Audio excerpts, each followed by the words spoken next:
the Kawah Ijen volcano. Not a lot of people know about this volcano located in Java, Indonesia, even though it is very unique. It has blue flames, provides sulfur and jobs, and spectacular views. It is near the border of the Australian and Eurasian plates. Kawah Ijen is a stratovolcano, composite volcano, standing at 9,183 feet that was created from an older stratovolcano named Old Ijen.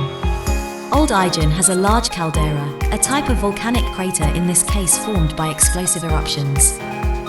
A caldera is a large depression formed when a volcano erupts and collapses. During a volcanic eruption, magma present in the magma chamber underneath the volcano is expelled, often forcefully. When the magma chamber empties, the support that the magma had provided inside the chamber disappears. Kawah Ijen has its own caldera that is part of the main Ijen caldera. Not all stratovolcanoes have calderas. Stratovolcanoes are formed by alternating layers of dried viscous lava and ash. Kawah Ijen erupts in two ways: phreatic eruptions and magmatic eruptions. Magmatic eruptions are the stereotypical eruptions caused at Kawah Ijen when the magma pit increases in pressure so much that the magma escapes.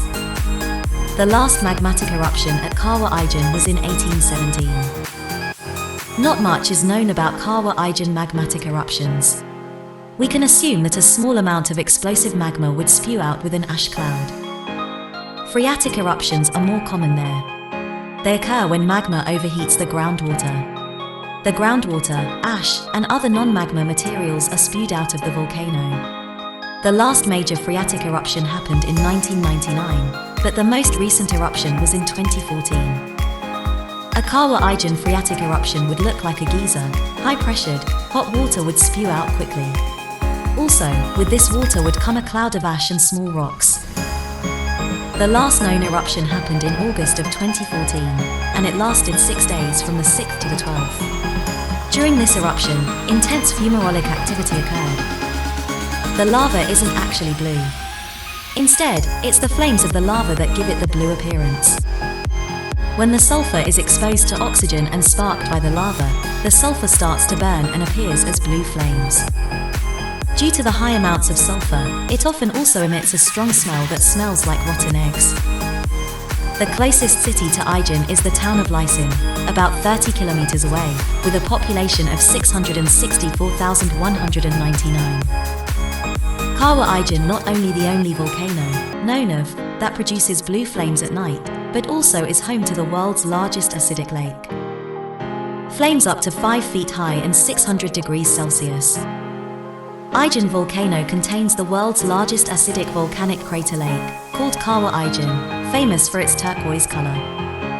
Ijen caldera contains a 1 kilometer wide turquoise lake. The turquoise color comes from the high acid content of the water. Kawah Ijen Lake is the largest high-acid lake in the world. This lake is the most important reservoir of hot and acidic water on Earth. The water in the crater lake has a pH less than 0.3 on a scale of 0 to 14. 7 is neutral.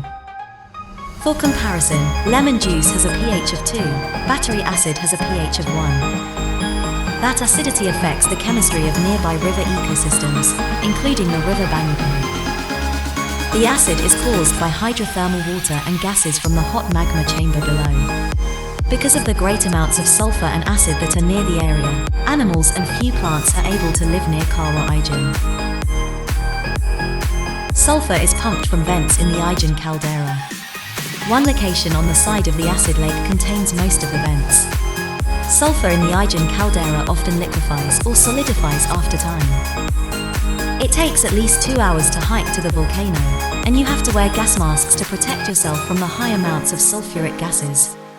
Risks include dizziness, tearing of the eyes, and death. However, the views when you reach the caldera are absolutely beautiful.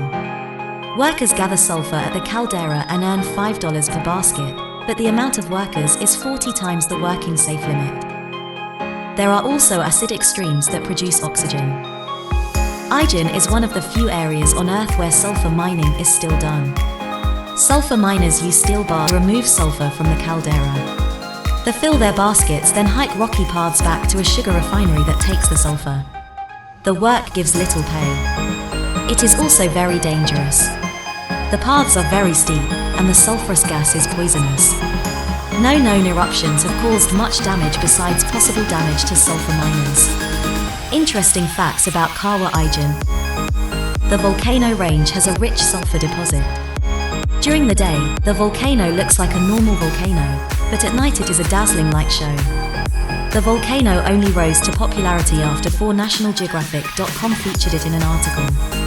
The Kawah Ijen is just one volcano out of a large, 950 m x 600 m caldera.